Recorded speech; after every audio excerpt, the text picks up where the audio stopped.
Tu me satisfais.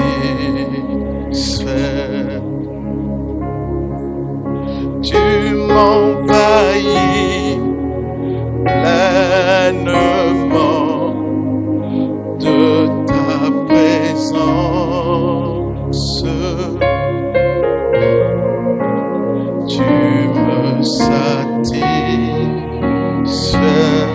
Jésus. Tu me satisfais. Alléluia. Est-ce qu'on peut s'asseoir dans sa présence? Bienvenue à cette session d'école de prière, à cette énième session d'école de prière. Et le thème de ce soir, c'est bataille aux portes de l'ennemi, l'épée de l'esprit. Vous avez compris que c'est la suite de la série que nous avons commencé à intituler « Amener la bataille aux portes de l'ennemi ».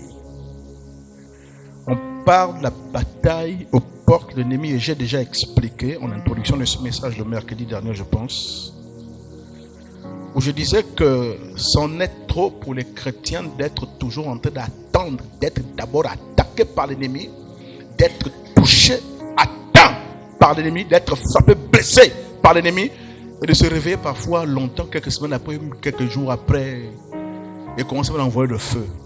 Alléluia.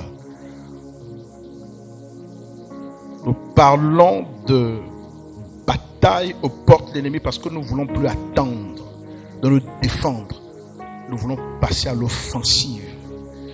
Et nous avons précisé que l'avantage de passer à l'offensive, c'est que lorsqu'on passe à l'offensive, on prend l'ennemi par surprise. Lorsqu'on passe à l'attaque, à l'offensive, on neutralise l'ennemi qui préparait peut-être une offensive. Lorsqu'on passe à l'offensive, on terrorise aussi l'ennemi et la peur change de camp. La plupart d'entre nous vivons souvent dans la peur, mais ce que nous ne savons pas, c'est que Satan a peur de nous. Il y a quelqu'un qui est étonné. Dis Satan a peur de moi. Dis Satan a peur de moi. Il y a quelqu'un qui ne croit pas. Qui dit, oh, moi là, Satan qui a des griffes. Satan a peur de moi. Dites Satan a peur de moi. Alléluia.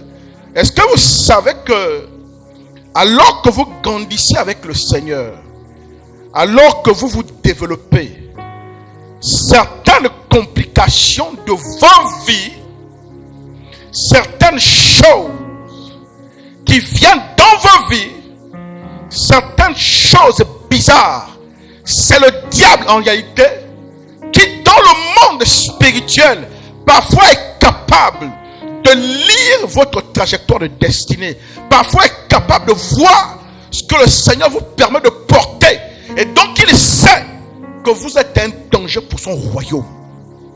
Parfois vous êtes encore immature, vous êtes encore bébé, vous êtes encore en train de grandir, parfois vous êtes encore ignorant de certaines choses, et il profite de cette phase où vous êtes encore fragile et vulnérable pour tout faire pour que vous n'ayez pas de l'assurance. Parce qu'il sait que vous transportez en vous les germes de sa destruction. Donc en fait, arrêtez d'avoir peur de Satan. En réalité, c'est lui qui a peur de vous. Alléluia. Je vais vous donner un texte. Vous allez comprendre que j'ai raison. Jacques chapitre 4 verset 7. Je suis dans l'introduction. Jacques chapitre 4 verset 7. La Bible dit, Jacques chapitre 4 le verset 7, la Bible dit, soumettez-vous donc à Dieu, résistez au diable et il fuira loin de vous. Ce que j'aime avec ce texte, la Bible est claire. La Bible ne dit pas que résister au diable et il va reculer. La Bible ne dit pas résister et il va abandonner. La Bible ne dit pas résister et il va prendre quelqu'un d'autre. La Bible dit résister et il s'enfuira. Dites fuir. La particularité du mouvement fuir, Ces anges-là, quand on fuit, c'est qu'on est apeuré et qu'on va en courant. Ma fille Bettina. Quand on fuit, c'est qu'on est apeuré et qu'on s'en va en courant. Donc le diable ne recule pas doucement. Quand on est soumis à Dieu et qu'on lui résiste, il s'enfuit. S'il s'enfuit parce qu'il sait que tu as pris connaissance et conscience de qui tu es. Il y a un homme de Dieu, Kenneth Hagin, un grand prophète Kenneth Hagin, un Américain qui est mort déjà il y a quelques années en arrière. Un très grand prophète Kenneth Hagin. Il a laissé en héritage à l'église des grands livres qui ont été écrits, de glorieux enseignements. C'était un prophète et Jésus lui est apparu plusieurs fois et lui a révélé des mystères qui ont permis à l'église d'avancer. Kenneth Hagin va raconter que il va faire un rêve un jour où avec un ami ils sont poursuivis par un lion. Alors qu'ils sont en train de courir, c'était comme dans un stade. Ils ont couru. À un moment donné, quand il a vu la vitesse, l'allure du lion, il a senti que ce n'était plus nécessaire de continuer à courir. Il a réalisé que même s'il courait de toutes ses forces, le lion allait quand même l'arrêter. À un moment donné, il ne sait pas pourquoi, dans le rêve, il s'est arrêté. L'ami a continué à courir, mais lui s'est arrêté. Il dit non, la chose là, il faut que j'affronte. Il s'est arrêté, il s'est retourné vers le lion. Mais quand le lion est arrivé, il a commencé à décréter. Il dit, tu ne peux me faire aucun mal. Tu ne peux rien contre moi. Il déclare, le lion avancé. Il dit, je dis que tu ne peux me faire aucun mal. Et quand le lion s'est approché, lui voit l'assurance qu'il animait. Il dit, le lion l'a juste reniflé comme un petit pouce, comme un petit chiot. Et le lion a fait demi-tour et parti. Parce qu'en réalité, le diable ne peut rien contre toi et moi. Pas à cause du sang qui coule dans tes veines. À cause, oh yeah, celui qui est en toi. Il y a un esprit contre lequel j'ai beaucoup lutté. L'esprit de peur. Quand je parle de la peur, je sais de quoi je parle. J'ai été littéralement habité, oppressé, contrôlé pendant des années par un esprit de peur.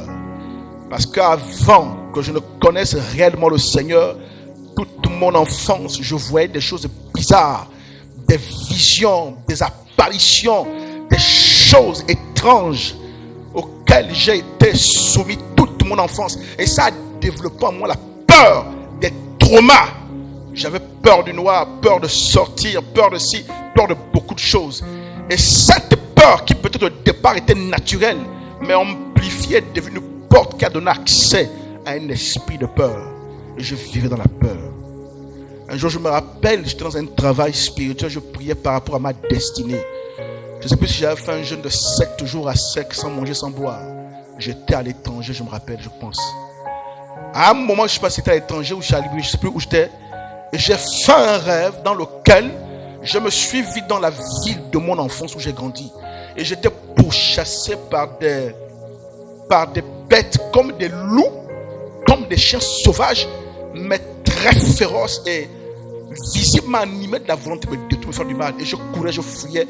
Et ils avançaient doucement. J'ai le cœur, je criais, j'appelais à l'aide. Personne ne venait. À un moment donné, je me rappelle, dans le rêve, je me suis retrouvé dos mur contre la maison. Et ils avançaient. Vraiment habités par la rage. Mais je ne sais pas ce qui s'est passé. Mais dans le rêve, il y a comme un sursaut dans mon esprit. Comme quelqu'un qui m'a dit, mais de toutes les façons, tu vas mourir. Mais est-ce que tu vas mourir comme un lâche? Ou est-ce que tu vas te battre et mourir quand même en essayant de te défendre? Et je me suis dit, mais c'est vrai en plus. Et là, dans le rêve, quand je me ressaisis et que je reprends courage, je constate qu'au fur et à mesure, Guy, que je reprends courage, que je fais preuve d'assurance, je me rends compte que plus j'ai d'assurance, les animaux reculaient. En fait, quand j'ai gagné en assurance, la peur changeait de camp. J'ai compris que c'est ma peur qui les nourrit. C'est mon ignorance qui les nourrit. Mais quand je prends conscience de qui je suis, ils réalisent que je deviens dangereux. Parce que je peux activer ce qui les fait peur. Dis qu'il les fait peur. Dis je brise la peur. Dis je réprime la peur. C'est bizarre, je viens pour prêcher sur un autre thème, mais l'esprit est en train de m'envoyer ailleurs. Peut-être qu'il règle des problèmes de peur dans vos cœurs. Alléluia. Je vous dis, j'étais habité par la peur. Et là, Dieu va m'amener à lire des témoignages, notamment le témoignage d'un sorcier du Congo RDC. Je crois qu'il s'appelle Luzingumbula, qui va raconter une expérience. Un jour, un soir, puisque son travail dans le monde occulte, son travail c'était d'aller dans les cimetières. Et les gens partout dans le monde entier lui envoyaient des objets, comme des bagues, comme des mouchoirs, comme des objets. Et il fallait transférer le pouvoir à ces choses. Donc quand il recevait ces choses, il travaillait dans le cimetière. Il devait aller au cimetière à une certaine heure. Et il va raconter que un jour, alors qu'il partait au cimetière pour aller faire son travail habituel, il va rencontrer 3 étudiants à un carrefour dans le noir, tard la nuit. Et lui, comme il était un spirit, il a su ce qu'il faisait là.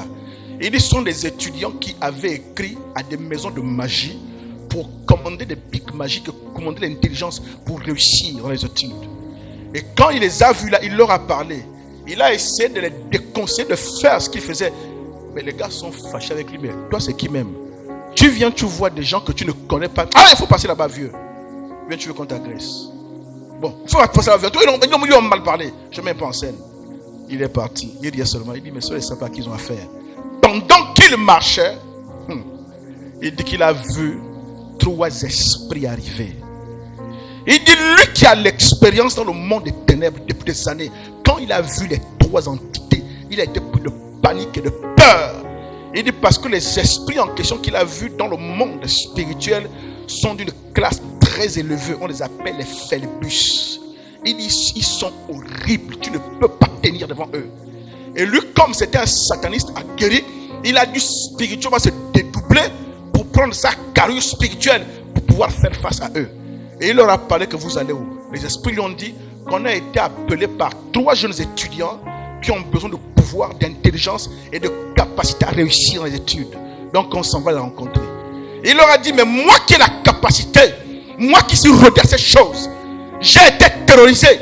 Mais des débutants comme ça, c'est pourquoi vous entendez que certaines personnes deviennent folles. Parce que parfois elles commandent des choses qui les dépassent. Et parfois on leur ment. On ne leur explique pas exactement sur à quoi ils vont être exposés. Comme la malheureuse histoire qu'on m'a racontée récemment d'un enfant qui est au nord là-bas, voulait avoir le succès, la richesse, est parti signer quelque part. Et quand il finit de signer, on lui dit, maintenant il faut que tu donnes quelqu'un. Il dit, ah non, c'est pas ce que vous m'avez dit au départ. Vous m'avez dit, je signe que je fais ça, ça, ça. Vous n'avez pas de... Mais tu as déjà signé, je t'ai engagé déjà. Et comme il n'a pas donné, c'est lui-même qu'on a pris. Et quand il est décédé, les parents voulaient accuser les amis, ont cru qu'en fait il était empoisonné. C'est quand on te coupe son téléphone et qu'on fouille, on voit les messages qu'en fait le petit est entré dans une alliance avec quelque chose qui l'a dépassé. Finalement, donc, cet homme-là va parler aux ses esprits et il va laisser les esprits partir. Mais lui, il savait que là, les petits vont rencontrer quelque chose qui les dépasse. Il dit qu'à peine il arrive au cimetière, quelques temps plus tard, il va entendre des cris perçants, des cris pleins de peur, d'angoisse. Et il va entendre comment des gens sont venus en courant. Et dans son cœur, il dit, oh, j'ai dit que les enfants là, jeunes gens, je vous parle. Hein? Oh, il y a la souffrance. Oh, il y a la galère. Oh, je veux réussir des études. Oh, il y a un ami qui m'a appelé qu'on va aller signer quelque part là-bas à la mer. Oh, il y a un ami qui m'a dit, faites attention. Dites, faites attention. Alléluia. Et lui, depuis le cimetière, il va croire. En fait, il entend le bruit. Je laisse un peu le suspense. Il entend le bruit. Et il sort, monsieur Bazola. Parce que quand il sort, il veut rencontrer les enfants. Parce que là, c'est les enfants qui viennent en courant. Donc, pour leur dire que, les gars, tout à l'heure, je vous ai dit que vous faites des choses qui vous dépassent. À sa grande surprise, Luc, quand il arrive à la route, ceux qui arrivent en courant, ce ne sont pas les étudiants. Ce sont les 3 esprits en question qui viennent en courant appeler. Le gars est dépassé, il dit, les 3 esprits là sont en train de fuir les petits débutants là. C'est quoi le problème? Il demande, mais les gars, expliquez-moi ce qui se passe. Le premier esprit est passé à une vitesse de pion. Comme dans les dessins animés, la poussière qui reste. Il dit, mais qu'est-ce qui se passe? Il dit, le deuxième esprit, qu'est-ce qui se passe? Le deuxième esprit sort de point de passer, pion.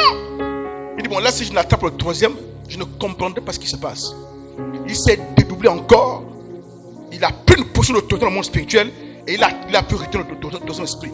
Et le troisième esprit paniqua, il n'avait qu'une seule pensée en tête, partir de là, quitter la zone, quitter le périmètre pour déménager. Il dit au gars, explique-moi. Je peux pas, il faut que je parte. Explique, il y a quoi? Ce sont les 3 étudiants que tu fouilles. L'esprit lui dit, je vais te raconter rapidement, après tu me laisses partir. Oui. Il dit, les petits ont trouvé l'adresse de la maison avec laquelle ils travaillent dans un magazine. Et ils ont écrit pour demander l'intelligence, le savoir, des pics, des astuces pour être les meilleurs, pour être l'élite. Et on est arrivé. Et l'esprit dit que quand on est arrivé, qu'ils nous ont vus, ils ont été pris de panique et de peur. Et ils se sont mis à fuir. Oh. Mais donc c'est les petits qui ont fui. Mais pourquoi tu fuis? Il dit, mais pendant qu'ils sont en train de fuir, parce que les esprits prennent ça pour un manque de respect. Il dit, pendant qu'ils ont tourné, on s'est en train de fuir, on s'apprêtait maintenant à leur donner la leçon qu'ils méritaient. C'est là où quelqu'un est fou. Il dit, pendant qu'on les suivait, les petits là, il y a un qui en courant est tombé. Et donc c'est celui qui est tombé là. Quand les esprits sont arrivés sur lui, il a fait une prière. Il dit, Seigneur, je sais que j'ai mal fait, je me suis trompé. Mais je te demande pardon et sauve-moi. Ce gars, je ne sais pas si c'était un chrétien rétrograde. Je ne sais pas si c'était parce qu'il était parti à l'église quand il était encore dimanche. Après les rumeurs bonnes. Mais en tout cas, dès qu'il a fait cette prière. Mais le problème, c'est que l'esprit, quand l'esprit explique même au gars qu'il attrape, il dit, mais le nom que l'enfant en question a prononcé, quel nom? Le nom. Tu veux que je prononce le nom? Frère, laisse-moi partir s'il te plaît. Il dit, mais comment quelqu'un... En fait, le sorcier ne comprenait pas. Il dit, mais est-ce que la personne en question qu'il a appelée est venue? Il dit, venir. Il dit, mieux vaut qu'il ne vienne pas. Parce que ce gars, quand tu as fait à 16 enfants, s'il vient, s'il t'attrape, l'esprit a commencé à lui raconter les choses qu'on les fait, qu'on les attrape. Il dit, par exemple, il te jette dans un puits qui n'a pas de fond. Donc, depuis janvier, tu es en train de tomber dans l'air. Oh, tu es en train de tomber dans un puits sans fond. Il a commencé à raconter. Il dit, mais c'est quel nom? Il dit, je ne peux pas prononcer son nom. Le type n'est même pas venu. Il dit, vaut mieux qu'il ne vienne même pas. Et là, ça a créé quelque chose dans le cœur de cet homme qui s'est dit, de qui s'agit-il? Dont la seule mention du nom, oh my God, met en déroute l'enfer. Et c'est ça, dans la recherche qui a amené cet homme un jour rencontrer Jésus. Alléluia. Oh, dis, je n'ai pas à avoir peur. Dis, je n'ai pas à avoir peur. Celui qui est avec moi est redoutable. Alléluia. Dis, celui qui est avec moi est redoutable. La Bible déclare que celui qui vit en moi est plus grand que celui qui est dans ce monde. Alléluia. Regarde à tes os, à ton sang, à ta chair. Celui qui est en toi est grand et redoutable. Alléluia. Alléluia. Et celui qui est en moi est grand. Alléluia. Après cette très longue introduction, qui est plutôt une exhortation, plus une exhortation qu'une introduction, je vais rapidement. Donc, bataille aux portes de l'ennemi. Dites bataille aux portes de l'ennemi. Et dites l'épée de l'esprit. Parce que lorsqu'on parle de bataille, il faut des armes. On va lire nos textes que vous connaissez déjà, 2 Corinthiens chapitre 6 verset 7. 2 Corinthiens chapitre 6 le verset 7.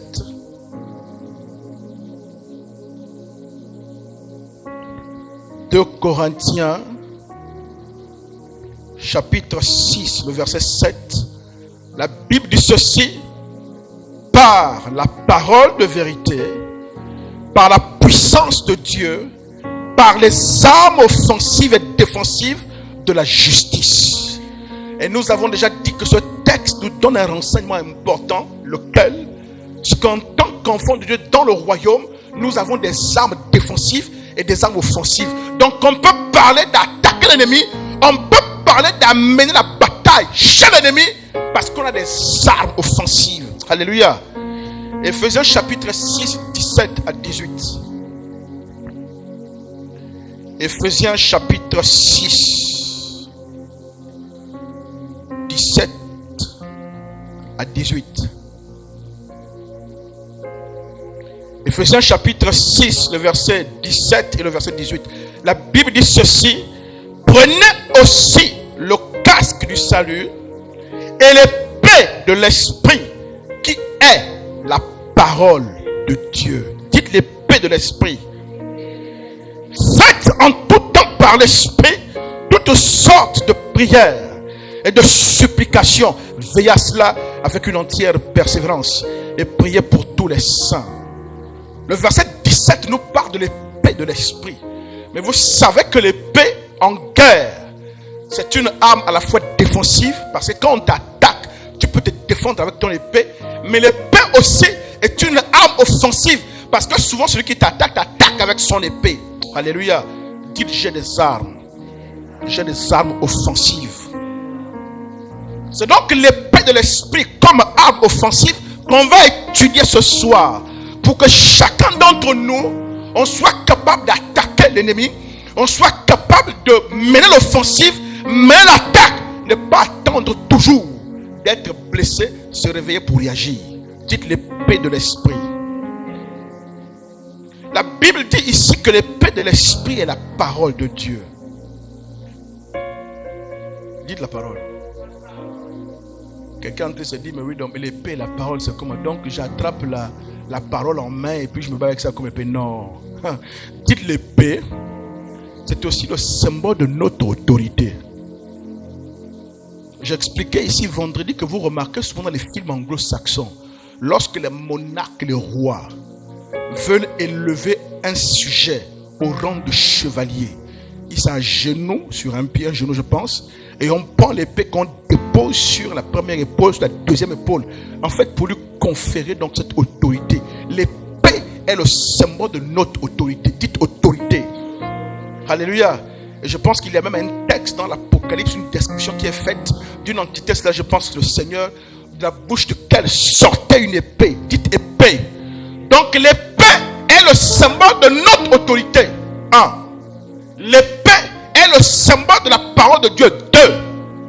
Mais comment est-ce qu'on pratique dans le combat? Quand je passe à l'offensive, comment est-ce que j'utilise la parole de Dieu comme une épée? Dites, il y a des choses à savoir avant. Si tu veux être capable d'utiliser, oh yes, avec efficacité, la parole comme une épée, tu dois d'abord comprendre que la parole est un instrument puissant. Dites puissant. Parce que dans Genèse chapitre 1 verset 1, quand Dieu a créé le monde, alors que rien n'existait, c'était le vide, c'était le néant. Oh yeah. Mais la matière première, parce que vous savez que chaque chose dans notre monde qui existe là a été créée à partir d'une matière première. Ce que vous voyez là, ce que vous voyez, tous les objets que vous voyez, au départ, il faut qu'il y ait une matière première qui est une ressource naturelle que les entreprises industrielles transforment pour que ça devienne ce mieux que tout ce qu'on a là. Au départ, c'est une ressource première. Mais lorsque Dieu se retrouve, il y a le néant. Rien n'existe. Il faut qu'il fasse sortir la matière, la terre, tout ce qu'il a créé. Mais la ressource première que Dieu avait, c'est la parole. Parce que la Bible dit, et Dieu dit que la terre soit. Tu dois donc comprendre. Oh, dis, je dois comprendre. C'est pas d'abord venir, j'envoie le feu. Non. Est-ce que tu comprends d'abord que la parole est un instrument puissant? Et Jean chapitre 1 verset 1 dit: au commencement était la parole. Ça veut dire que la parole, elle est née de tout ce qui existe. Avant tout ce qui existe, c'est d'abord la parole qui a existé. Et la Bible, la parole était avec Dieu et la parole était Dieu. Et d'autres disent que le verbe est créateur. Dites le verbe. Dites le pouvoir de la parole. Et dans la famille, même vous savez ces choses. Lorsqu'on veut bénir un enfant, c'est avec la parole. Et j'ai vu les effets de la malédiction. Comment une mère a maudit un de mes fils. Il lui a dit, si c'est moi ta mère que tu es sorti ici, la mère s'est déshabillée à foutre les fesses au sol. Elle a dit, tu ne réussiras pas. Il a fait 4 ou 5 fois le baccalauréat. C'est quand il m'a arrivé ce secret que je lui ai dit, là, il n'y a même pas un ganga sur terre qui peut t'aider. Il faut que tu repasses sa mère. Pendant 2 ans, on a fait un travail avec sa mère qui demande pardon et qu'elle le libère. Et l'année qui a suivi, il a eu son baccalauréat. Chaque année, quand il faisait le bac, il voyait toujours, il était dans un avion qu'il avait pris. Et en plein dans les airs, le pilote vient toujours le voir. Il dit, monsieur, oui, où est votre autorisation ou certificat d'hébergement que vos parents auraient dû vous donner? Il dit, non, je ne savais pas que les parents de l'Australie ont une fonction sur le document. Et l'avion refaisait demi-tour, venait le déposer à l'aéroport. Chaque année, quand il faisait le bac, ça veut dire qu'il y a quelque chose qu'il fallait régler avec les parents. Parce qu'une mère avait libéré une parole qui a arrêté la destinée de ce gars. Dis le pouvoir de la parole. Tu veux utiliser l'épée de l'esprit, qui est la parole de Dieu, tu dois donc comprendre que la parole là, elle a un pouvoir, dit pouvoir. La parole crée. Et c'est pourquoi le proverbe 18 verset 21 dit quelque chose que j'aime. Que la vie et la mort sont où? Au pouvoir de la parole. La quoi? La vie et la mort sont où? Au pouvoir de la parole. Parfois les choses bizarres qui t'arrivent, c'est à cause de ta façon de parler. Tu es dans un boulot, tu as un patron, tu ne le respectes pas, tu critiques, tu parles, tu réponds bizarre. Tu es dans un mariage, on te chasse du mariage, la parole, tu parles mal au mari, tu crois que c'est parce que tu vois ça nuiter tous les jours, que c'est ton égal. Mari ne signifie pas égal, mari signifie maître, le master. Dites mari, les femmes, faites attention, c'est pas parce que tu vois sa nudité tous les jours. Il n'est pas ton égal. Il est ton chef. La Bible dit, Dieu est le chef de Christ. Christ est le chef de l'homme. Et la Bible dit que l'homme est le chef de la femme. L'homme parfois descend à ton niveau dans la facilité des relations. Il te traite comme un ami. Comme Jésus a dit à ses disciples, je vous prends comme des amis. Comme Jésus qui nous a créé, que le grand Dieu, et qui nous prend comme des amis, on lui parle parfois comme on veut. Mais ton mari n'est pas ton égal, c'est ton maître. Dites maître. Dites chef. Donc attention quand ça commence à monter là. Sinon tu vas ressortir du mariage plus vite que tu n'es entré.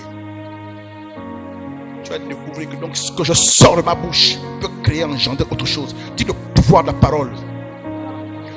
Tu veux utiliser la parole comme épée de l'esprit pour attaquer et venir à bout de l'ennemi. Mais tu dois d'abord comprendre cette base, c'est que la parole a un pouvoir. Dites un pouvoir. Dites la parole crée. L'apôtre Paul peut dire dans 1 Corinthiens chapitre 2 verset 4. 1 Corinthiens chapitre 2 verset 4. Paul dit, ma parole et ma prédication. Il dit, ne reposez pas sur des discours persuasifs de la sagesse. Ce que j'aime, c'est que Paul parle de la prédication. Donc ce qu'il dit de Dieu, et il parle de sa propre parole. Oh, donc la parole de Paul était sanctifiée. Dites, ma parole doit être sanctifiée. Colossiens chapitre 4 verset 6. Dis quoi? Hein, mon fils? Colossiens 4 dit quoi? T'as vu où? Il n'y a que les baguettes pour jouer la batterie. Il n'y a pas la Bible. La baguette. Il croit que c'est avec la baguette qui a fait le combat spirituel. Attention, je suis armé. Quand le diable arrive là, la baguette. Je vous préviens, je suis armé. Quand le diable arrive, c'est la baguette qui voit. C'est pas la baguette, mon fils. Dites la parole. Colossiens chapitre 4, verset 6. La Bible dit que votre parole soit toujours accompagnée de grâce et assaisonnée de sel. Première chose à faire, si tu veux être capable d'utiliser correctement l'épée de l'esprit qui est la parole de Dieu, commence d'abord à comprendre le pouvoir qui est rattaché à la parole. 2, Apprends à sanctifier ta propre bouche. Apprends à sanctifier ta propre parole. Que ta parole ne soit pas l'outil qui glorifie Satan par le mensonge, par les insultes, par les commérages. Comment la parole, Maman Edo, comment la bouche avec laquelle tu vas proclamer avec autorité les décrets pour chasser l'esprit qui attaque ton mari, tes enfants. La même bouche là, toute la journée, tu t'assieds à critiquer la voisine, à critiquer le pasteur, à critiquer les soeurs à l'église, à mentir à Congosais. Tu ne t'aimes même pas repenti. Et quand on vient ici, c'est toi qui envoie le feu. J'envoie le feu. J'envoie le feu. C'est pas le feu que tu envoies, c'est les poustillements que tu envoies. Les poustillements. Quand tu pousses, le diable fait ça. Ah, pardon, laisse ça. Tu envoies quel feu.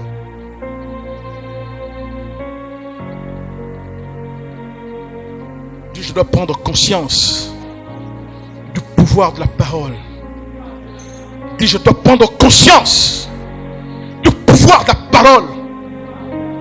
Je dois arrêter de mentir. Oh, les petits mensonges. Il n'y a pas de petits mensonges. Parfois, tu regardes dans ta famille, vous êtes des menteurs. Je vous dis, tu aimes mentir. Tu regardes tes frères et soeurs, ils aiment mentir.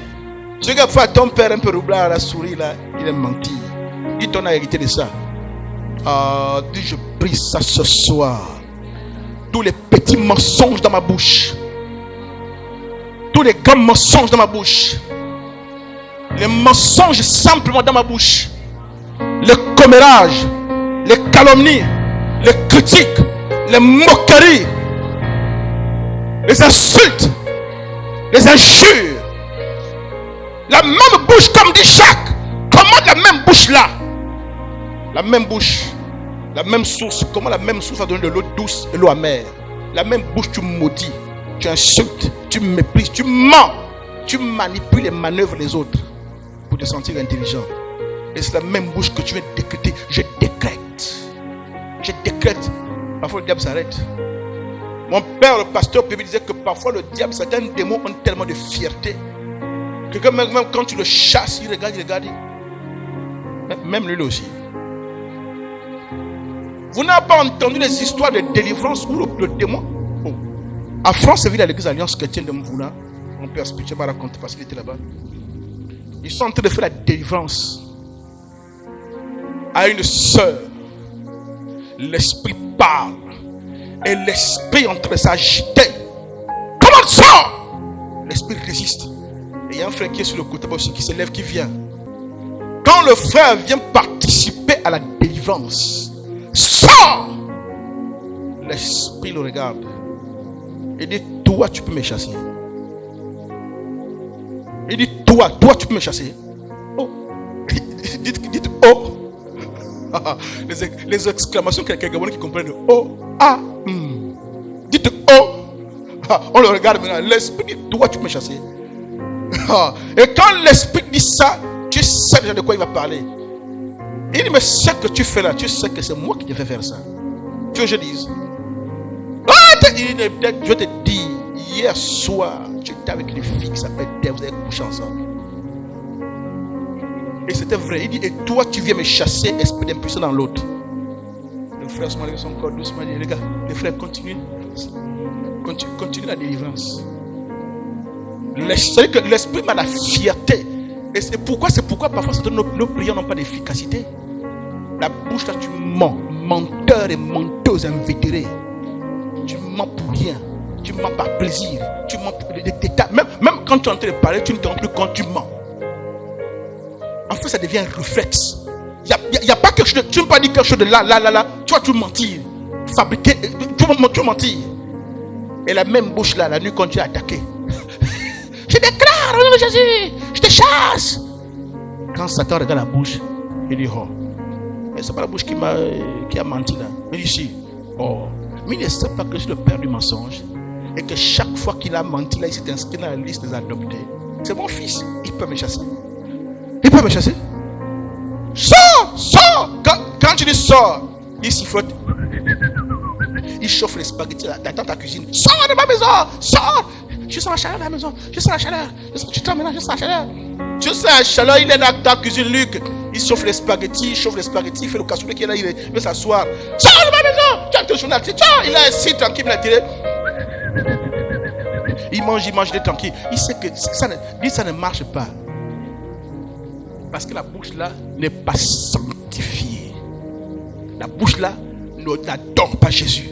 La bouche n'est pas consacrée. La bouche là, on n'a pas séparé ce qui est vil et ce qui est saint.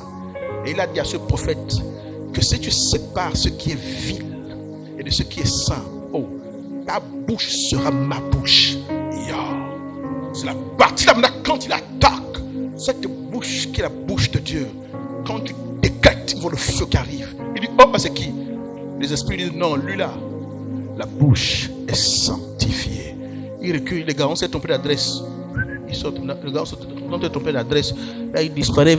Il dit, bon, allons voir du côté du voisin. Et si c'est toi le voisin qui a la bouche bizarre, ils atterrissent là-bas. Dites, ma bouche doit être sanctifiée. Il dit, je dois comprendre le pouvoir de la parole. Et je dois sanctifier ma bouche, ma parole. Je dois éviter le mensonge, les insultes, les commérages. Je dois être un homme vrai. Je dois être un homme vrai qui a une parole. Quand tu vas réaliser ce que ça fait d'avoir la parole, de dire quelque chose et de te battre à tenir, quand tu vas avoir cet état d'esprit, tu vas mieux faire confiance à Jésus quand il te donne une parole. L'incapacité que tu as de croire à Dieu, c'est parce que tu es un menteur. Parce que ton état d'esprit est infecté par le mensonge. Ce qui fait que toi-même, quand tu écoutes les gens, tu soupçonnes toujours. Et ton subconscient est paramétré comme ça. Parce que quand tu ne sais pas dire la vérité, quand tu ne sais pas avoir de la parole, il est difficile pour toi d'attacher le prix à la parole de quelqu'un d'autre. Comme un mari qui trompe sa femme, non? Qui dribble la femme, non? Qui fait des choses, non? C'est pas ça. Mon père m'a raconté. Dit, pasteur, dis tout. Dit, on casse la baraque ce soir. Mon père m'a raconté que lorsqu'ils étaient jeunes, pour dire que dans leur génération, pour savoir que tu connaissais, tu sais comment on drague une femme, comment on séduit une femme. Il dit qu'à leur époque, mais des choses terribles. Il dit, il fallait que tu aies été capable de sortir la femme de quelqu'un d'autre. Imagine un peu des défis bizarres comme ça.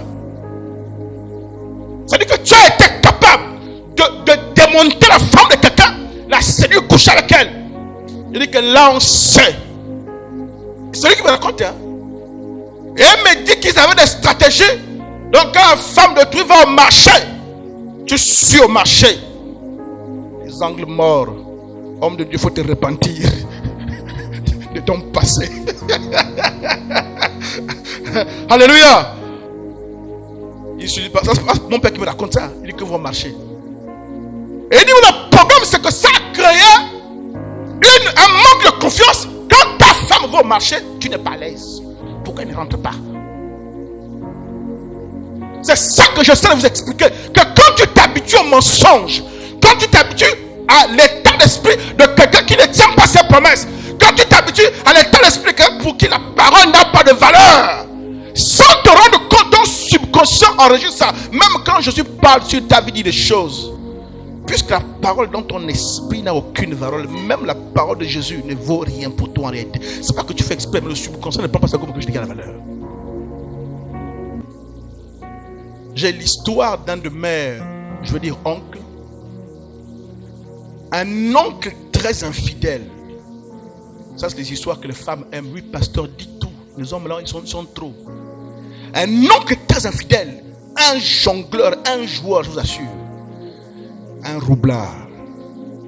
C'est dommage que je parle comme ça d'un oncle, mais bon. S'il m'entend, il se reconnaît. Pardon d'avance. Alléluia. Sa femme, un jour, est rentrée en retard. Il était énervé, irrité. Il a même giflé sa femme. Parce qu'il a soupçonné de peut-être rencontrer quelqu'un d'autre d'avoir eu un dragueur. La femme est restée très calme. Elle n'a pas réagi. Le matin, elle est repartie. Parce qu'elle faisait une formation quelque part. Alors où ils ont fini la formation, la femme l'a appelé. Lui a dit, viens me chercher parce qu'il était véhiculé. Il est venu, il a garé. Il a attendu qu'elle finisse le cours. Ils sont montés ensemble. Le trajet de là où elle faisait la formation, avec les embouteillages, ils sont arrivés à la maison à l'heure où la femme était arrivée le jour où il a giflé. En fait, elle a voulu lui expliquer, non pas par des paroles, mais par de façon pratique, pour qu'il comprenne pourquoi certains jours, à cause de son programme et des embouteillages, l'heure où elle finit le cours, elle vient à 7 heures. Et il a bien compris la leçon. Mais la question qui se pose est celle-ci. Pourquoi ta femme qui rentre à une certaine heure, pas 24 heures, pas 1 heure du matin, pourquoi tu soupçonnes cette femme? Non pas que tu as vu un message dans son téléphone, non pas que tu l'as attrapé la main dans le sac. Pourquoi juste le fait qu'elle est rentrée plus tard que d'habitude, alors qu'elle a commencé une formation, ça te pose un problème? C'est parce que l'oncle là lui-même est un joueur. En fait, le problème, c'est que quand tu es de nature à t'attacher à un vice, à un défaut, ce vice te pervertit et te donne souvent l'impression, quand tu vois les autres faire les choses que toi tu sais que tu fais quand tu trompes, tu les soupçonnes d'être comme toi.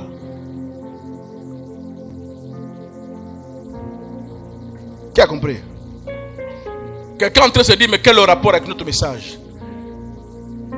Est-ce que vous savez que certaines personnes d'entre nous ici là aiment mentir? Dites mentir. Dis menteur. Regarde celui qui est à côté de toi. J'espère que tu n'es pas une menteuse. J'espère que tu n'es pas un menteur. Il y a des gens qui prennent plaisir à mentir. Ils prennent tellement plaisir à mentir. Et parfois ils justifient ça en disant, ce sont des petits mensonges. Au bureau, avec les enfants, avec le mari, avec la femme, dites mensonges. Des petits mensonges, comme ça qu'ils appellent, qui pour eux sont insignifiants, ne font de mal à personne. Et ces personnes qui aiment mentir là, qui souvent ne disent pas la vérité, remarquez que c'est les personnes les plus incrédules qui ont du mal à croire les autres. Parce que quand l'autre parle aussi, il a le sentiment que il est en train de vouloir me jouer comme j'ai l'habitude de jouer les autres. Dites boulanger. Rouler dans la farine comme un pain qu'on est en train de préparer. Non, si tu es boulanger, c'est pas tout le monde qui est boulanger. Mais le problème, c'est que comme tu es boulanger, tu as l'impression que les autres sont des boulangers comme toi. Certaines personnes n'ont pas de parole.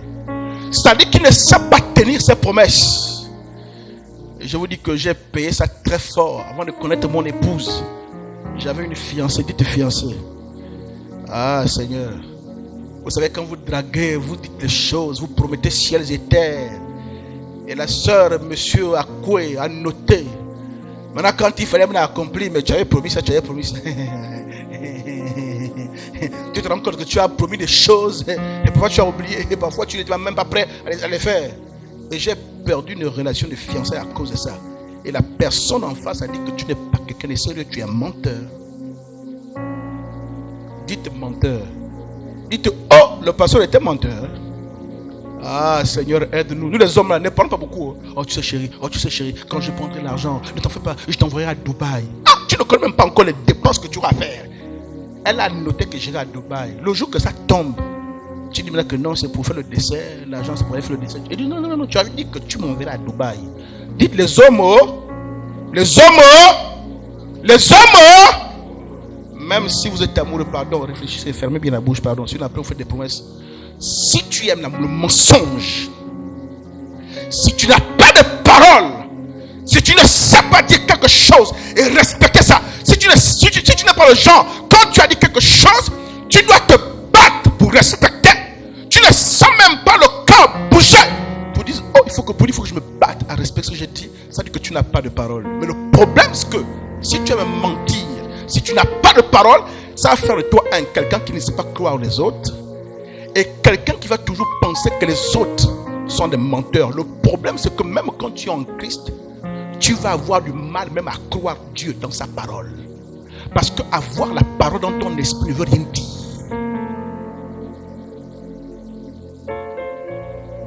Comment donc, toi en tant qu'enfant de Dieu, si on te dit que la parole là, c'est le pain de l'esprit, ça veut dire qu'il faut que tu sois informé, tu aies la connaissance de la parole, et il faut que tu crois que ce qu'il dit est vrai. Mais comme dans ton esprit, tu es menteur, menteuse, comme dans ton esprit, tu ne sais pas dire la vérité, comme dans ton esprit, tu ne sais pas faire une promesse, les tenir, comme dans ton esprit, la parole ne signifie pratiquement rien pour toi. Même quand tu te retrouves à l'église, quand on te parle la parole de Jésus, tu as du mal à est-ce qu'il va accomplir ça. Dis, je dois aimer la vérité. Dis, je dois aimer la vérité. Il y a quelques années en arrière, j'étais en classe seconde, j'étais à Franceville. Et pendant qu'on était en Franceville, je ne sais pas si c'était en 1999, en 1999, il y a un séminaire qui a été organisé à Franceville. Et il y a un homme de Dieu, un père de la foi dans cette nation, le révérend Gaspard Obian. Il était venu à Franceville et il avait prêché. Et il nous a appris quelque chose qui m'a choqué. Il dit qu'un jour, il a posé la question au Seigneur. Qui sont les véritables enfants du diable? Non, c'est le Saint-Esprit qui lui a posé la question. Mon fils, oui. Qui sont les véritables enfants du diable? Il dit, mais Seigneur, c'est les païens. Il dit, tu es sûr? Lis les Écritures. Quels sont les véritables enfants du diable? Il a fouillé. Et l'Esprit de Dieu l'a amené dans un texte que je vais vous amener à lire ce soir. Dites, nous voulons maîtriser l'épée de l'Esprit, qui est la parole de Dieu, dans le combat offensif. Mais pour t'attacher à la parole, pour croire que la parole a un pouvoir, pour croire que ce que la parole dit est vrai, si toi-même ta propre parole ne vaut rien, si toi-même ta propre parole ne veut rien dire, même la parole de Christ ne signifiera rien pour toi. Ah, dites, arrête de mentir. Alvina, arrête de mentir. Non, monsieur, je suis là. Tu es là où? Et nous, on ment beaucoup comme ça. Hein? Et mon patron m'a discipliné. On t'appelle, tu es sorti du bureau sans dire que tu es à l'extérieur. On te dit, tu es où? Oh non, je suis à 2 minutes du bureau. Il te dit, je ne t'ai pas dit ce que tu faisais ou à quel nombre de minutes tu étais. Je te demande où tu es. Tu me l'as coincé. Tu voulais relativiser parce que tu sais que tu es loin du bureau. Excusez-moi. Excusez-moi, comment tu es où? Réponds-moi à ma question. Dis-te coincé. Dis-te kangué. Et tu sauras un mensonge. Même avec les enfants à la maison. Il pleure. Tu sais que tu n'apporteras pas les biscuits. Tu mens. Je vais t'apporter les biscuits demain. Dis-te mensonge. Il n'y a pas de petits mensonges. Devant l'Esprit de Dieu, tu es une menteur, tu es un menteur. Hein, monsieur Mazola? Laisse-moi, calme-toi. On va t'acheter pour demain. Dites mensonge. Tu viens de mentir. Jean chapitre 8, verset 44. Le Seigneur aide-nous à être des hommes de parole.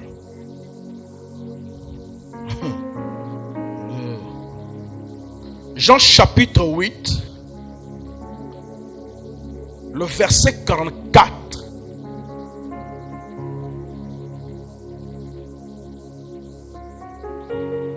Jean chapitre 8, le verset 44. La Bible dit, oh, vous avez pour père le diable et vous voulez accomplir les désirs de votre père. Ah, c'est Jésus qui parle aux Juifs. Il a été, donc il parle du diable, que le diable a été meurtrier dès le commencement. Et il ne se tient pas dans la vérité. Donc là, Jésus déclare le diable comme un meurtrier et comme un menteur. Il ne se tient pas dans la vérité. Et Jésus continue. Il dit, il ne se tient pas dans la vérité, virgule, parce qu'il...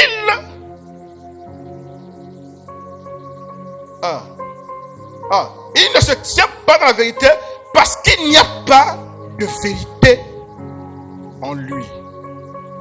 Lorsqu'il profère le mensonge, il parle de son propre fond, car il est menteur et le père du mensonge. Et le Seigneur a expliqué au pasteur Bian Gaspard, il dit, voici les véritables enfants du diable, ceux qui aiment mentir, qui aiment le faux. Dites mensonge. Parce que le diable est le père du mensonge. Donc si tu aimes mentir, tu t'inscris sur la liste de quoi, fils? Des fils légitimes. Toi-même, tu as fait ton dossier d'adoption, tu as amené que signe, papa, signe, mani, signe, on parle. Il est même tout content, il dit, oh, la chapelle s'agrandit. File, j'espère que ton dossier n'est pas déjà prêt. J'espère que ton dossier n'est pas prêt à t'envoyer, oh Dieu. Les gens sont terribles. Seigneur, délivre-nous, délivre-nous, délivre-nous. Il y en a qui ont déjà scanné le dossier, qui vont envoyer ça par WhatsApp. Dossier d'adoption. Dites mensonge. Est-ce que vous savez que même pour nous les hommes de Dieu, le point c'est que quand on part, tu ris. Mais la même parole là, tu as menti toute la journée, tu as menti toute la semaine, tu mens à patron, tu mens à ta femme, tu mens à ton mari, tu mens à tes soeurs et frères. Et te vois le soir, en train d'utiliser la bouche menteuse pour parler à Satan. Je te chasse, sors. Il dit, mais Mani, j'ai reçu ton dossier d'adoption hier soir, tu me chasses comment? Il est assis dans ton salon, il me le split, il va à la cuisine, il chauffe le reste de riz. Tu dors, tu fais un mauvais rêve. Tu dis, le pasteur a dit, je passe à l'attaque. J'attaque. Tu attaques avec quoi? Oh, la parole. Tu es une âme offensive. Je passe à l'offensive. J'utilise ma bouche, ma langue, et qui est remplie, ma bouche est remplie de la parole de Christ. C'est ça, non?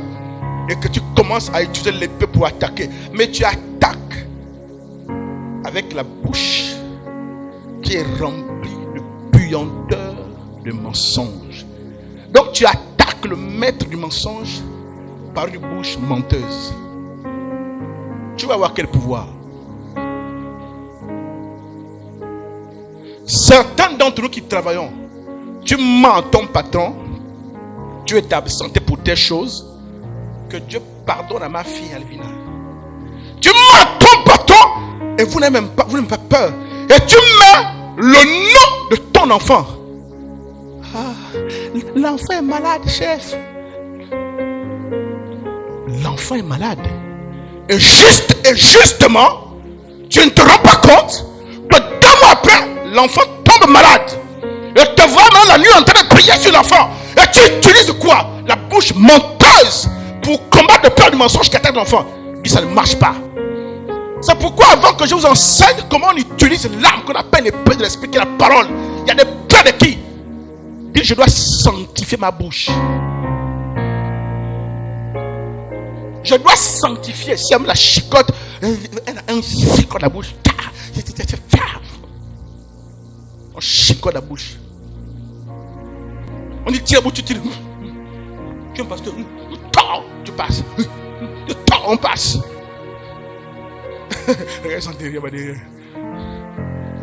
Alléluia. Alléluia. Dites, je veux utiliser l'épée de l'esprit. Je vais utiliser la parole comme une arme de guerre. Mais je dois d'abord comprendre que la parole, que la bouche, que la langue est un instrument puissant. 1, 2, je dois sanctifier ma bouche, ma langue, ma parole. Hein, monsieur Bazola, voici les 2 prérequis. Et on va prier ce soir. On va prier ce soir pour que les bouches qui sont prisonnières du mensonge. Parce que je n'ai pas envie de vous amener en guerre sans préparation. Si un jour on va faire la délivrance ici, pendant qu'on rentre ici, sors.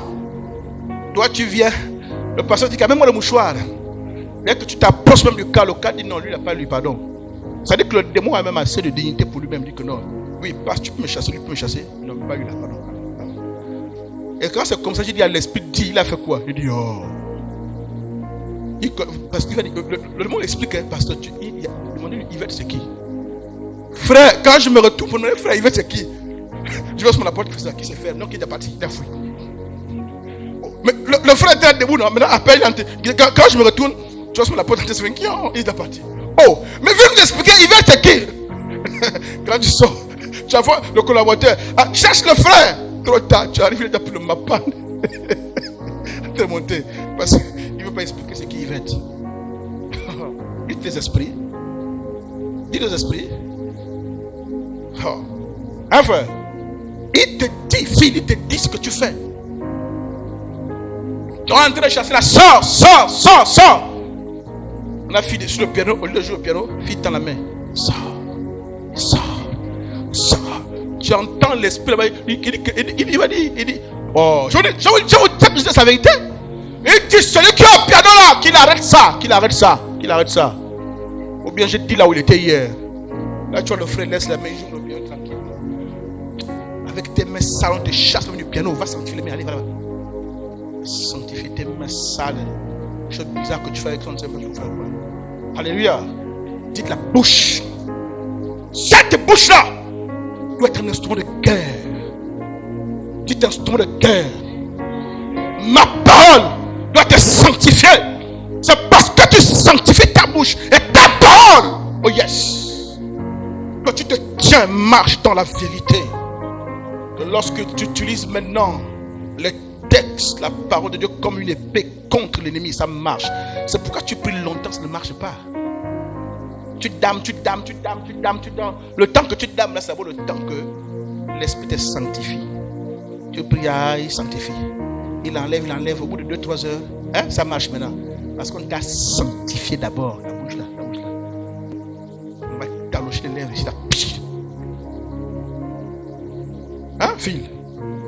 On commence par qui, par toi? Donc on tape. Sanctifier les lèvres.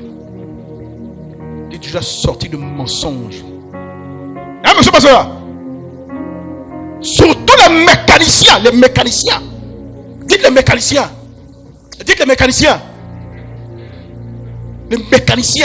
Les cordonniers, les électriciens, les tailleurs. Dites les mécaniciens. Il y a un dans la salle ici. Non, je vous dis. Et vous ne vous rendez pas compte que ça nous fait perdre en puissance. Mécaniciens, électriciens, tout ça, des menteurs. Ah oui, j'arrive. Il n'arrive pas. Il est quelque part. J'arrive. Je suis dans le taxi. Il n'est nulle part. Il est assis. Je suis dans le taxi. Il a une voiture de lui qui doit gérer. Il sait qu'il doit commencer de continuer à 9h. Entre-temps, il y a notre client qui prend. Je vous dis, c'est blague. Mais ça met le mensonge dans ta vie. Et quand le gars t'appelle, Berlin t'appelle, à quel niveau? Oui. Tu sais, la pièce que je t'ai promise hier là, je vais la chercher. C'est un menteur. Il est en train de mettre rapidement un amortisseur pour gagner 15 000 et puis de venir. Il est ailleurs. Dites menteur. Les tailleurs. Il y a un tailleur ici là. Les couturiers. Les électriciens, les gars qui réparent les télé, ventilateurs, les clims. Il y a toujours un truc bizarre avec eux. Oh là là. Que Dieu sanctifie ces métiers. Si les gens qui font les métiers ici là, je vous assure. Dites, je dois me tenir dans la vérité. Oh, lève-toi. Je dois me tenir dans la vérité. Oh yes.